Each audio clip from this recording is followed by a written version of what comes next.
Bonjour et bienvenue à notre émission d'Hétérogène. Dans les seules écoles secondaires de Plessisville, la polyvalente La Samar, il existe un programme précieux, une expérience humanitaire qui consiste à amener un groupe des élèves au Guatemala et au Pérou pour échanger des modes de vie avec des personnes d'une culture complètement différente et aussi à comprendre à quel point il peut être différent de vivre dans un pays sous-développé. Annie Daigle, enseignante accompagnante des jeunes de la Samar, nous a parlé dans cette interview de la préparation approfondie qu'un élève fait pour pouvoir faire un voyage d'une telle ampleur sur le plan physique, mais aussi psychologique, et de la richesse humaine qu'une expérience de ce type laisse derrière elle. Bienvenue. Bonjour, Madame Annie, merci beaucoup d'être avec nous. Et bonjour, ça me fait un grand plaisir d'être là, de parler d'un sujet que j'aime tant. Oui, aussi, j'ai envie de parler de ce sujet. C'est un beau projet, un beau programme. Mais pour commencer, j'aimerais connaître plus de vous, et de votre matière, pourquoi vous êtes intéressé de travailler avec la jeunesse. Oui, alors je suis enseignante au secondaire à la polyvalente La Samar, ici à Plessisville. C'est arrivé, donc, l'implication, tout d'abord, dans le groupe Jeunesse sans frontières. Je suis enseignante en français, donc la langue maternelle, le français. J'ai toujours été intéressée par les langues. Et donc, de fil en aiguille, il y a un projet de Jeunesse sans frontières, où est-ce que ils ont eu besoin d'adultes accompagnateurs pour aller au Guatemala, accompagner donc groupe d'élèves de 4e secondaire. Les premières expériences remontent à 2008, où est-ce que j'accompagnais donc un groupe d'une vingtaine de jeunes de 15 ans, 16 ans. Puis, on y restait donc 3 semaines dans un orphelinat du nom de Hogar Shalom, qui, tranquillement, est devenu une école là-bas. Oui. Donc, d'une année à l'autre, le Guatemala faisait partie de mes projets. Puis, l'autre projet qui est arrivé par la suite, toujours grâce à Jeunesse sans frontières, est le Pérou. Depuis 2018, le Pérou. Bon, mais on va commencer plus doucement pour connaître en général de quoi il s'agit les programmes, les stages. C'est un stage, oui? Oui, c'est bien ça. On parle En fait, je pense que le terme adéquat serait expérience humanitaire. Au départ, on appelait ça stage d'aide humanitaire, mais le temps qu'on y est, c'est très court. Puis nos jeunes, viennent en aide. Au Guatemala, par exemple, projet de construction pour l'orphelinat, travaux dans les champs. Au Pérou, animation auprès des enfants. Mais on se rend compte assez vite, les jeunes le réalisent que on reçoit beaucoup plus que l'on peut donner. Donc, appelons ça une expérience d'aide humanitaire. Alors, 2 semaines au Guatemala avec les jeunes de 4e secondaire. 2 semaines au Pérou, mais avec des jeunes de 5e secondaire. Puis, comme je le mentionnais, Guatemala, un petit peu plus de travaux physiques, mais contact avec les enfants de l'école et de l'orphelinat.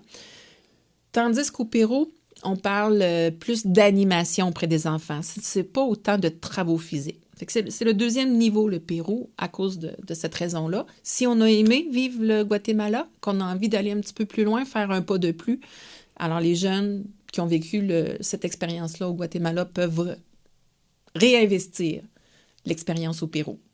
D'accord, mais combien d'élèves peuvent voyager à Guatemala? Parce que c'est la première étape, oui? Oui. Donc, on est allé jusqu'à des groupes de 25 élèves, qui est comme le maximum, là. Puis, je me demande si on n'est pas allé même à 26, 27. L'idéal est 20 élèves pour le Guatemala. C'est offert, quand c'est le temps de faire les inscriptions, c'est offert à tous les élèves de 4e secondaire, mais ceux qui manifestent un intérêt, ceux qui ont le désir de s'investir, on s'entend que ça implique nombreuses heures de préparation, Je pense au financement aussi. Un voyage comme ça a des coûts importants. Donc, ils doivent s'investir pour... je pense à la Marche du pain rapidement, hein, qui a eu lieu il n'y a pas si longtemps. On va faire un souper spaghetti avec un encan silencieux. Bon, c'est des heures. Et pour faire tout le processus, donc, ils sont peu à rester, une vingtaine d'élèves. Pour le Pérou, le groupe encore plus petit, 15 élèves maximum. 15 élèves. Oui.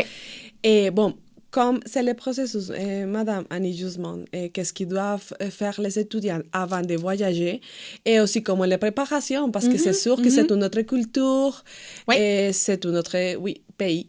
Oui. Bon, mis à part le financement dont je viens de parler, il y a une préparation intérieure, donc rencontre de groupe, où est-ce que les jeunes vont faire des recherches sur le pays où ils vont. Donc, la culture, la politique, la géographie. Alors, autant pour le Guatemala et le Pérou, les jeunes vont aller chercher ces informations-là, apprendre à connaître où ils s'en vont. On fait aussi ce qu'on appelle un camp.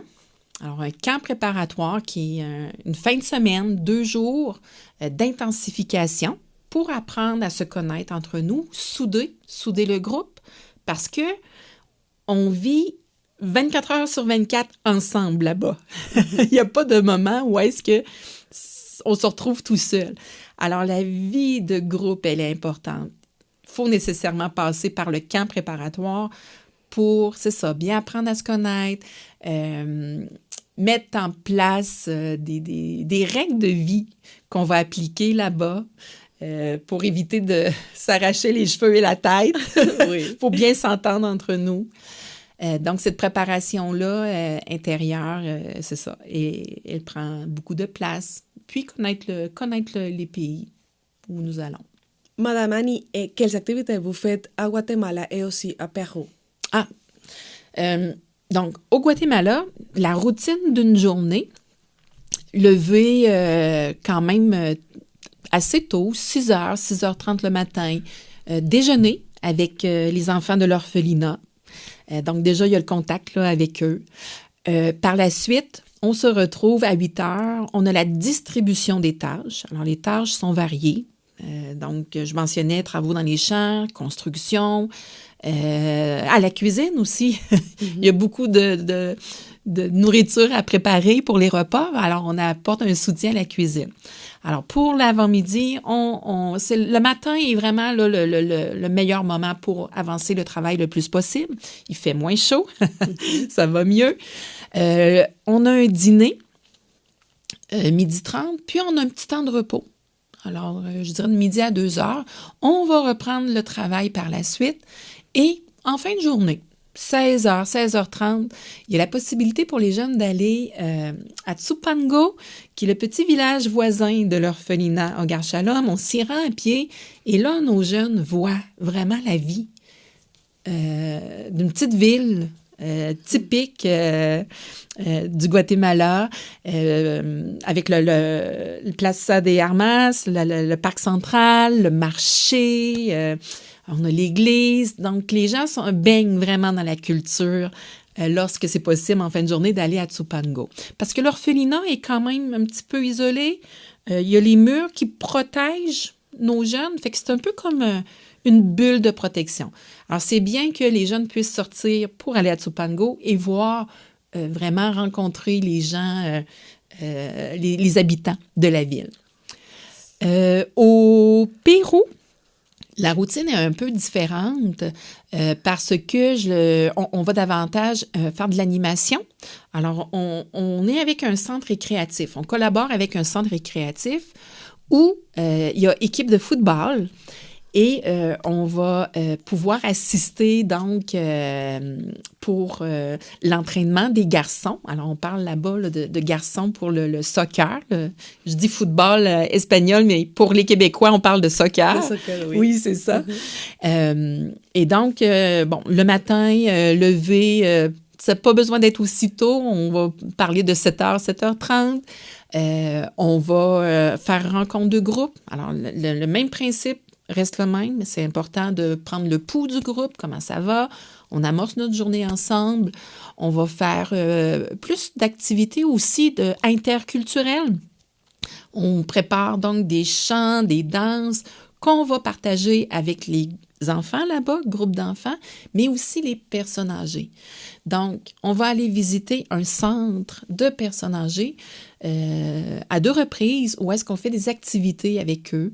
Donc, en plus des chansons, de la danse, on va jouer au bingo.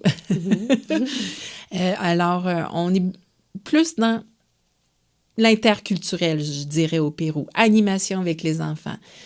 Puis bien entendu que autant le Guatemala et le Pérou, on est sur place, on en profite pour visiter un peu. Alors, il y a des sorties plus pour se divertir, voir du pays, connaître la culture. Alors, je pense au Guatemala, où est-ce qu'on est allé nombreuses fois à Tikal, la culture maya qui est un incontournable. Oui. Au Pérou, on est au nord du pays, donc il n'y a pas les Incas, hein, on est très loin de Machu Picchu, mais il y a la culture moche où on va voir les ruines de Chan Chan. Donc, c'est ça, on va profiter, bien entendu, là, en même temps de sortir et connaître un peu l'endroit où on est. Fait que c'est très enrichissant pour les jeunes. Et Madame Anikan, vous arrivez déjà ici. Oui. Bon, il y a une 3e étape qui c'est découvrir tout le monde. De quoi il s'agit et pourquoi c'est important aussi de continuer avec je suis sûre, c'est sûr que c'est avec les étudiants, les élèves de Guatemala, oui, mais bon, quelles sont les activités, les étapes qui suivent l'expérience de Guatemala? Alors, le groupe Découvre ton monde, lui, je l'ai fondé à l'aide de la direction qui est en place à l'époque. On parle là, depuis 2021, le groupe Découvre ton monde. C'est assez récent. Et comme je suis très touchée par les travailleurs étrangers qui arrivent ici à Plessisville et particulièrement la communauté latine, parce que comme je peux communiquer en espagnol, alors c'est des gens vers qui je peux aller facilement. Et j'ai collaboré avec le Impact Emploi pour donner des classes de francisation aux adultes. Et je rencontrais les parents des élèves. Et là, je me suis dit, il y a quelque chose à faire avec les enfants, les élèves étrangers qui arrivent à notre école, qui eux, maintenant, se retrouvent en choc culturel. Alors, c'est pour ça que le groupe Découvre ton monde, l'objectif est de faire en sorte que les jeunes qui arrivent du Guatemala, du Mexique, de la Colombie, on a toute une communauté maintenant là, à la polyvalente La Samar. Oui. On est passé de les premières francisations, classes de francisation que j'ai données en 2021, j'avais 5-6 élèves en classe étrangers, et là, maintenant, on en a 70. Ça l'a, ça a vraiment explosé. Et avec ces jeunes-là, faire en sorte que nos élèves québécois et ces élèves étrangers puissent se rejoindre, avoir une activité pour qu'ils puissent apprendre à se connaître. Et s'ils apprennent à se connaître, à ce moment-là, c'est plus facile par la suite en dehors des classes. En dehors de l'activité, des activités de Découvre ton monde, aux pauses, sur l'heure du midi, de peut-être se retrouver avec des Québécois. Puis qu'il y ait un mélange comme ça des élèves. Briser, c'est vraiment faire tomber les barrières. Parce que c'est naturel. Les Québécois vont être avec les Québécois et les Latinos vont être ensemble. Les Philippins, on a aussi une importante communauté d'élèves qui arrivent des Philippines. C'est de faire un mélange. Alors, par exemple, en mars, on a fait une activité de patin. Alors, on est allé patiner à l'Arena. Et on fait toujours intervenir des jeunes de Jeunesse sans frontières qui ont vécu le Guatemala, qui ont vécu le Pérou, parce qu'ils ont une ouverture d'esprit. Alors, on a gagné ça. Alors, ils sont emballés de venir à l'activité pour mieux connaître les élèves d'origine étrangère. En avril, la semaine dernière, on est allé jouer au bowling, au quilles, Puis, en juin, on prévoit faire une randonnée au Parc des Grandes Coulées. Donc, ce sont les activités là, de cette année là, qu'on aura pu faire avec le groupe Découvre ton monde, qui se trouve à réinvestir. Alors, tout a une suite logique. Réinvestir le groupe Jeunesse sans frontières, ceux qui sont allés au Guatemala, Pérou, qui ont développé le côté humain, un petit peu plus d'empathie, de sensibilité, donc peuvent s'impliquer avec nous dans Découvre ton monde. C'est un beau projet, non? Très beau. C'est un stage de 4 étapes, Jeunesse sans frontières. Mais après ça, après l'expérience, Madame Annie, oui. Pouvez-vous souligner à titre personnel, quelles enseignements à laisser aux enfants, aux élèves, aussi à vous? Aïe, oui. C'est une bonne question. Parce que quand on revient d'un stage comme ça, parfois, les adultes accompagnateurs, on se pose la question. Qu'est-ce qu'on a laissé à nos jeunes? Qu'est-ce qu'on a semé? Et ça, parfois, ça ne se voit pas tout de suite. On dirait là, que il y a la petite graine, elle est là. Elle a besoin d'un temps pour germer. Parfois, il y en a pour qui c'est rapide. On va voir les fruits du stage, le jeune va s'épanouir, va avoir le goût de s'impliquer, mais il y en a d'autres que tiens, ça va être un peu plus dans leur vie d'adulte. Puis, il y en a des jeunes qui reviennent me voir, qui disent « Annie, merci. Merci tellement pour cette expérience-là que j'ai vécue, qui m'a permis de faire des prises de conscience que maintenant, dans ma vie d'adulte, je réalise davantage. » Alors, le cheminement, il est différent pour chacun. Les fruits récoltés sont vraiment les prises de conscience de toute la chance qu'on a de vivre ici dans un pays où on a tant de sécurité, tant d'abondance. C'est pas parfait, le Canada. On a aussi nos propres problèmes, nos propres défis, mais c'est ça. Nos jeunes prennent conscience de ça assez rapidement et par la suite, parce qu'ils se sentent comblés, vont avoir le goût de réinvestir dans la société. Le communautaire à Plessisville, il est très présent. Il y a beaucoup d'organismes dans lesquels on peut s'impliquer, s'investir. Je mentionnais la Marche du pain tout à l'heure, mais c'en est un exemple. Le relais pour la vie, plein de possibilités de faire du bénévolat, d'avoir envie de donner à son prochain.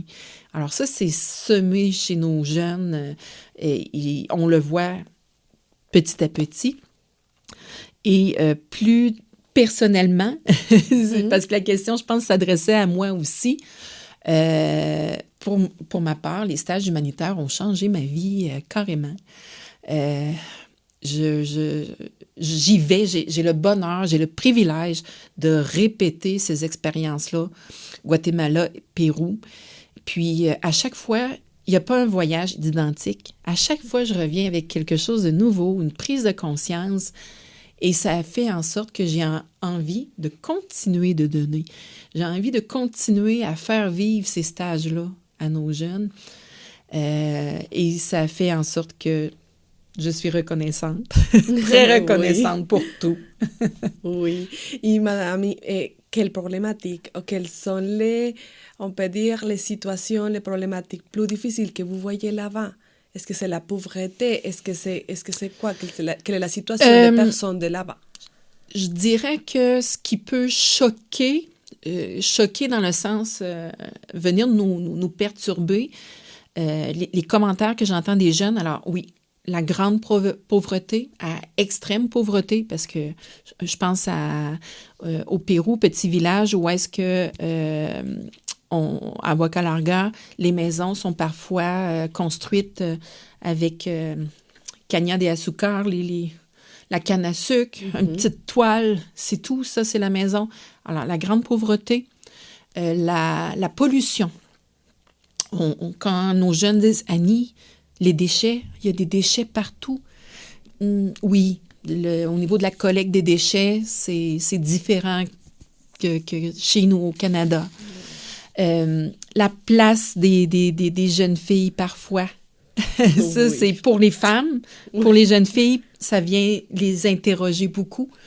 sur les libertés, alors les droits, les libertés des jeunes filles. On voit que le traitement est différent parfois et ça vient beaucoup choquer. Donc, ces 3 volets-là, je pense, sont ce qui perturbe le plus nos jeunes, les problèmes que l'on peut voir rapidement. Que c'est une grosse différence avec une grande différence avec la avec culture d'ici, non? Oui, tout à fait. Les vivances. Ouais. Et qu'est-ce qui ne s'est parfois si bien passé, comme peut-être des mauvaises expériences que des fois les élèves disent « Oh, ça a été difficile ». Je sais pas, la nourriture, les froids, la nuit, la confortabilité, on peut dire? C'est sûr qu'on sort complètement de notre zone de confort. On va vivre donc dans des milieux où est-ce que, quoique ça s'est amélioré avec les années, mais au départ, je me souviens, le matelas par terre, un petit matelas, l'alimentation qui change. Donc, pour nos jeunes, ce sont des défis. Être malade. Oui. Donc, ça fait partie du voyage aussi. Être confronté à la pauvreté. Alors, parfois, on va au village, on va donner des paniers alimentaires. Oui. On rentre dans la maison où est-ce qu'on voit combien les familles sont démunies. Et au retour, on voit parfois des larmes. Alors, nos jeunes qui a une vague d'émotions immense pour dire pourquoi eux sont comme ça? Pourquoi moi, je suis comme ça? L'injustice.